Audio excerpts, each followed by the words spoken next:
Hi, ನಮಸ್ತೆ, welcome back. ಒಂದು ಅದ್ಭುತವಾದ ಉತ್ತಪ್ಪಂ ರೆಸಿಪಿ. ತುಂಬಾ ಸಾಫ್ಟ್ ಆಗಿರುತ್ತೆ, ತುಂಬಾ ಟೇಸ್ಟಿಯಾಗಿ ಬರುತ್ತೆ. ಇನ್ಸ್ಟೆಂಟಾಗಿ ಮಾಡ್ಕೋಬೋದು. ದೋಸೆ ಹಿಟ್ಟಿಲ್ಲ, ಬ್ರೇಕ್ಫಾಸ್ಟ್ ಏನು ಮಾಡಬೇಕು ಅಂತ ತಲೆ ಕೆಟ್ಟಿದ್ದಾಗ ಈ ಥರ ಟ್ರೈ ಮಾಡ್ಬೋದು. ಖಂಡಿತವಾಗ್ಲೂ ಎಲ್ಲರೂ ಇಷ್ಟಪಟ್ಟು ತಿನ್ನುವಂಥ ರೆಸಿಪಿ. ಹೇಗೆ ಮಾಡೋದು ಅಂತ ನೋಡೋಣ ಬನ್ನಿ.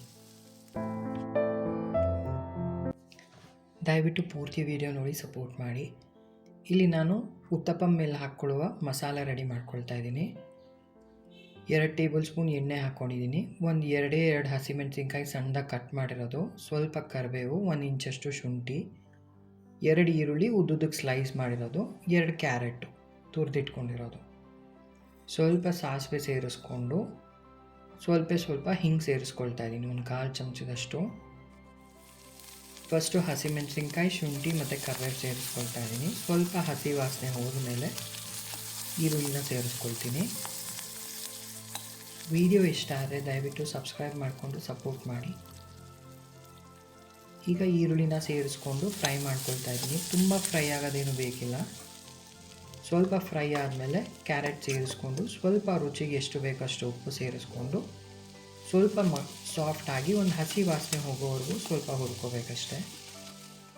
ಲಾಸ್ಟಲ್ಲಿ ಸ್ವಲ್ಪ ಕೊತ್ತಂಬರಿ ಹಾಕ್ಕೊಂಡು ಸ್ಟವ್ ಆಫ್ ಮಾಡ್ಕೊಳ್ತಾ ಇದ್ದೀನಿ. ಇಲ್ಲಿ ಒಂದು ಸತಿ ಮಿಕ್ಸ್ ಮಾಡ್ಕೋಬೇಕು. ಇದಾಗಿದೆ, ಪಕ್ಕಕ್ಕೆ ತೆಗೆದಿಟ್ಕೊಳ್ಳೋಣ. ಈಗ ಉತ್ತಪ್ಪಂ ಮಿಕ್ಸ್ ಹೇಗೆ ಮಾಡ್ಕೊಳ್ಳೋದು ಅಂತ ನೋಡ್ಕೊಳ್ಳೋಣ. ಇಲ್ಲಿ 1 ಕಪ್ಪಲ್ಲಿ ನಾನು 1 ಕಪ್ ಆಗುವಷ್ಟು ಮೀಡಿಯಮ್ ಅವಲಕ್ಕಿ ತೊಗೊಂಡಿದ್ದೀನಿ. ಇದನ್ನು ಒಂದು 2 ಸತಿ ಚೆನ್ನಾಗಿ ತೊಳೆದು ಒಂದು 10 ನಿಮಿಷ ನೆನೆಸ್ಕೋಬೇಕಾಗತ್ತೆ. ಮೀಡಿಯಮ್ ಅವಲಕ್ಕಿ ಆದ್ದರಿಂದ ಸ್ವಲ್ಪ ಬೇಗ ನೆನೆಯುತ್ತೆ. ಗಟ್ಟಿ ಅವಲಕ್ಕಿ ತೊಗೊಂಡ್ರೆ ಇನ್ನೊಂದು 5-10 ನಿಮಿಷ ಎಕ್ಸ್ಟ್ರಾ ಬಿಡಬೇಕಾಗತ್ತೆ. ಇದನ್ನು ನೆನೆಯಕ್ಕೆ ಬಿಟ್ಬಿಡೋಣ.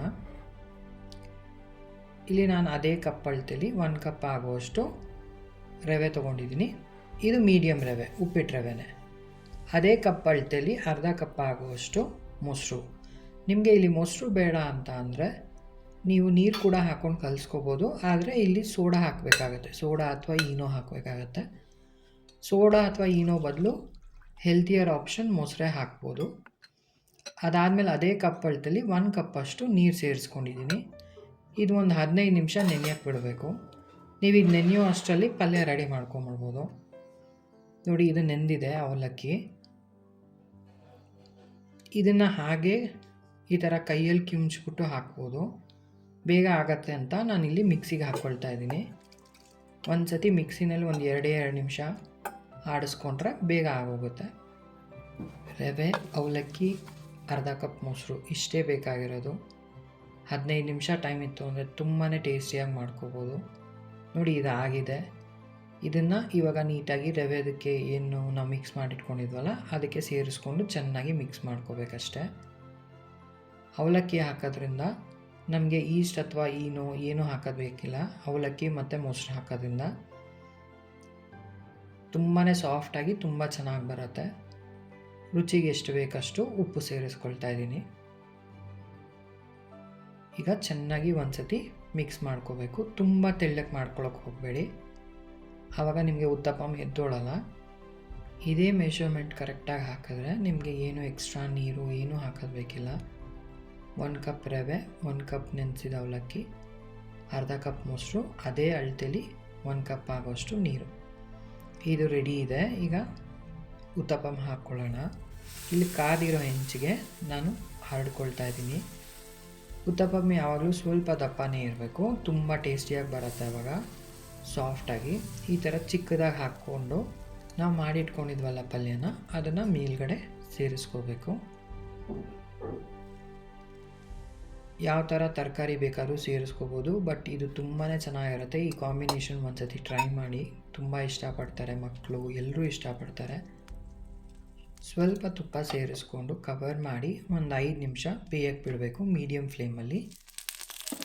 ಅದಾದಮೇಲೆ ನೀಟಾಗಿ ಈ ಥರ ತಕ್ಕೊಂಡು ತಿರುಗಿಸಿದ್ರೆ ನೋಡಿ ಎಷ್ಟು ಅದ್ಭುತವಾಗಿ ಬಂದಿದೆ. ಒಂದು 15 ನಿಮಿಷ ಟೈಮ್ ಸ್ಪೆಂಡ್ ಮಾಡಿದ್ರೆ ತುಂಬಾ ಹೆಲ್ದಿಯಾದ ಬ್ರೇಕ್ಫಾಸ್ಟ್ ರೆಡಿ ಆಗುತ್ತೆ. ತುಂಬಾ ಸಾಫ್ಟಾಗಿ ತುಂಬ ಚೆನ್ನಾಗಿ ಬರುತ್ತೆ. ಖಂಡಿತವಾಗ್ಲೂ ಎಲ್ಲರೂ ಇಷ್ಟಪಟ್ಟು ತಿಂತಾರೆ. ಒಂದು ಸತಿ ಟ್ರೈ ಮಾಡಿ ಹೇಗೆ ಅನ್ನಿಸ್ತು ಅಂತ ಹೇಳಿ. ತುಂಬಾ ಸಾಫ್ಟಾಗಿ ಬರುತ್ತೆ. ನಾನಿಲ್ಲಿ ಇದಕ್ಕೆ ಕಾಂಬಿನೇಷನ್ ಆಗಿ ಟೊಮೆಟೊ ಚಟ್ನಿ ಮಾಡ್ಕೊಂಡಿದ್ದೀನಿ. ಎಷ್ಟು ಸಾಫ್ಟಾಗಿ ಬರುತ್ತೆ ಅಂತ ಅಂದರೆ ನಿಮಗೆ ದಿಢೀರಂತ ರೆಡಿ ಮಾಡ್ಕೋಬೋದು. ಏನೇ ಹಿಟ್ಟು ಹಿಂದಿನ ದಿನ ರುಬ್ಬೋದಾಗಲಿ ಏನೂ ಬೇಕಿಲ್ಲ. ತುಂಬಾ ಅದ್ಭುತವಾಗಿ ಬರುತ್ತೆ. ಟ್ರೈ ಮಾಡಿ ಹೇಗೆ ಅನ್ನಿಸ್ತು ಅಂತ ಹೇಳಿ. ಇಷ್ಟ ಆದರೆ ದಯವಿಟ್ಟು ಲೈಕ್ ಮತ್ತು ಸಬ್ಸ್ಕ್ರೈಬ್ ಮಾಡ್ಕೊಳ್ಳಿ. Thank you for watching my video.